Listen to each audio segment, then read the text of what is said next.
some dancing.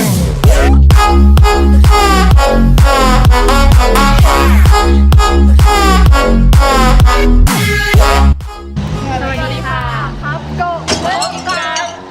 นิชาพัฒน์ค่ะสาริตาค่ะเปรมกมลค่ะพนิชาค่ะค่ะคลิปนี้เราจะมาพูดถึงเรื่องต่อและสายสัญญาณชื่อกลุ่มของเราชื่ออะไรคะนางฟ้ากับสายไฟค่ะนางฟ้ากับสายไฟไม่ใช่สายชนนะคะ ไม่ใช่สายไฟค่ะมีอะไรน่าสนใจมั่งเดี๋ยวไปดูเลยค่ะไปเลยไปกันสายสัญญาณที่น้ำไอส่งสัญญาณได้ทั้งภาพและเสียงสายสัญญาณ HDMI ส่งผ่านวิดีโอ Resolution 480i ขึ้นไปถึง 1080p และใช้ได้กับโทรทัศน์เครื่องเล่น DVD AV Receiver ค่ะ 3. สาย HDMI ที่ได้พัฒนามาแล้วมีหลายเวอร์ชันคือ HDMI 1.1 HDMI 1.2 HDMI 1.3A 1.3B และ HDMI 1.4 และในปัจจุบันมีสาย HDMI 2.0 มาขายแล้วค่ะการใช้สายสัญญาณ HDMI ในระบบใหม่ๆจะช่วยลดจำนวนสายต่อจากด้านหลังเครื่องลงได้ค่ะขั้วต่อ BRC เป็นขั้วต่อสัญญาณความถี่วิทยุแบบหนึ่งใช้สำหรับเชื่อมต่อสายเคเบิลแบบ Coaxial ขั้วต่อนี้ตั้งชื่อตามกลไกการล็อกแบบไบโอเน็ตและผู้ประดิษฐ์คิดค้นสองคนคือนิวและคอนซิเมนต์ข้อต่อ BRC นั้นมีใช้สำหรับการเชื่อมต่อสัญญาณภาพระดับมืออาชีพทัศสัญญาณอนาล็อกอินเทอร์เฟซดิจิตอลแบบอนุกรมการเชื่อมต่อสายอากาศวิทยุสมัครเล่นและอุปกรณ์ทดสอบทางอิเล็กทรอนิกส์แทบจะทุกอย่างนับเวลา 35 ปีขั้วต่อแบบนี้ถือเป็นทางเลือกหนึ่งของขั้วต่อแบบ RCA เมื่อใช้สัญญาณภาพคอนโทรลซิปวิดีโออะไรก็ตามอุปกรณ์อิเล็กทรอนิกส์จำนวนมากก็มีเจ็ต RCA ก็สามารถใช้เจ็ต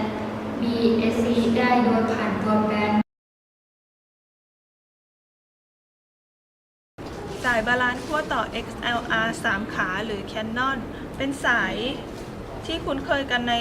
ชื่อของเป็นสายแบบสายต่อไมโครโฟนนะคะขั้วต่อแบบ XLR ถูกออกแบบให้มีการสูญเสียของสัญญาณน้อยกว่าแบบ RCA สามารถต่อยาวๆได้จึงมักนิยมใช้ในสตูดิโอและการแสดงดนตรีและตามคอนเสิร์ตต่างๆในส่วนของระบบเครื่องเสียงตามบ้านระบบโฮมเธียเตอร์สัญญาณ XLR ก็น่าจะหลักการเดียวกันคือมีการสูญเสียของสัญญาณน้อยกว่าช่อง RCA อีกกรณีก็คือสัญญาณ Pre-out ของช่อง XLR จะมากกว่าของ RCA เช่นใน Space ก็มักจะระบุไว้ว่า Pre-out RCA 1.0 Volume XLR 2.0 Volume ค่ะขั้วต่อ RCA หรือ RCA Cable ย่อมาจาก Radio Corporation of America ออกแบบมาใช้กันก่อนที่ USA และทั่วโลกตั้งแต่ปี 1940 ซึ่งจะใช้นำสัญญาณเสียงออกมาจากเครื่องเสียงต่างๆมาแบบสเตอริโอจนมาถึงปัจจุบันเครื่องเสียงไม่ว่าจะราคาถูกหรือราคาแพงก็ยังใช้สายแบบนี้อยู่แม้แต่ในวงการ DJ สายแบบ RCA ก็ยังใช้แพร่หลายกันทั่วไปไม่ว่าจะเป็น CDJ Mixer Turntable กล่องซาวด์ดาร์และ DJ Controller แทบจะทุกรุ่นก็ใช้การเชื่อมต่อแบบ RCA สายแบบ RCA มี 2 แบบคือ 1. แบบตัวผู้ใช้เสียบ 2. แบบตัวเมียเป็นช่องหรือรูเสียบสีแดงคือเสียงข้างขวาและสีขาวเป็นเสียงข้างซ้ายบางสายใช้เป็นสีดำและสาย RCA อีกแบบคือสาย RCA AV ที่จะมี 3 เส้นจะมีเป็นสีเหลืองนั่นก็คือสำหรับนำสัญญาณภาพวิดีโอ